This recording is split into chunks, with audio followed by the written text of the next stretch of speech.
Staff at the Golden Hour Special Needs School claim they have ongoing issues of their salaries not being paid. They say they didn't get any payments for May and June. Newzroom Afrika Silethiwe Ndlovu is at the school this morning and joins us now. What's the latest, Silethiwe?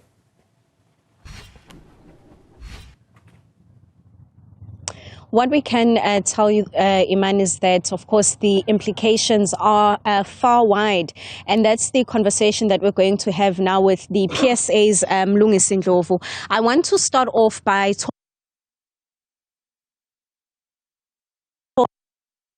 the support staff at this particular school. It has a huge impact because as PSA we believe that you cannot have a school that is unable to pay the workers.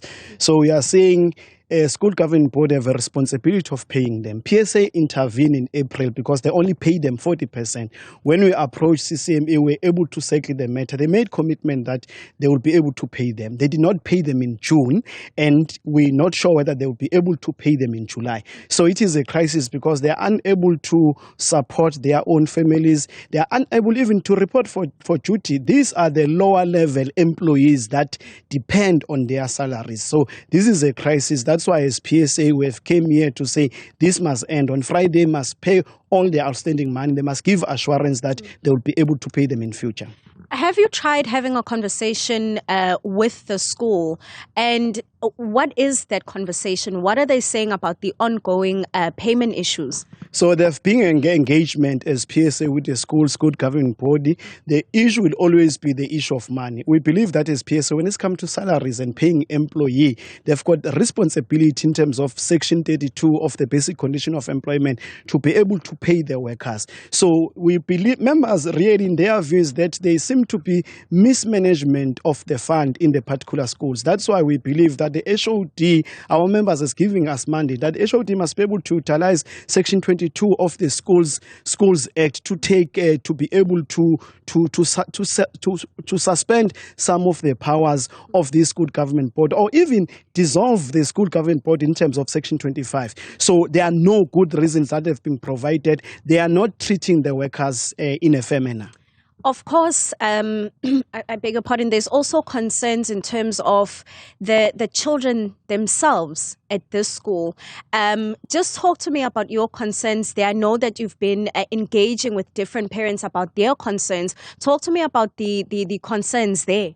So this was a special school for good reasons. There are children with disabilities. Some of them are in wheelchair. Some of them need assistance from the teacher assistant, because even an educator, you cannot be able to assist one child and leave the classroom because there can be injuries in terms of those schools. So in the month of May, parents were complaining to them to say some of our children, they report they came back to home without even eating. So it's really affect the teaching and learning. That's why, as much as we understand as PSA that the school government body is the employer, but the department has a responsibility to ensure that they are being able to be paid. The principal was able to come outside when we're here. We ask a simple questions. When are you going to ensure that people are being paid? And we understand it has huge impact, because what's going to happen, there are going to be injuries and there are going to be litigations against the department. Now it's affect teaching and learning. And some of these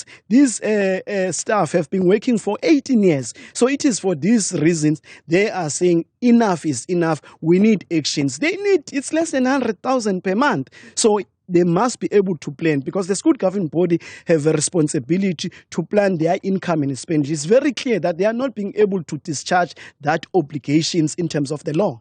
Talk to me about the Department of Education. What is the conversation there? And also, what is the way forward? Because you're mentioning that on Friday, they are supposed to be getting their salaries. But at this point, there's a bit of uncertainty in terms of whether they are actually going to be paid. What is the discussion between PSA and the Department of Education at this point? So the good news, there's cooperations between HOD and the MEC. That's why on Wednesday, we'll come here to hand over a memorandum to the office of the MEC and HOD. body because we believe as PSA that our members say they should be able to do an investigations.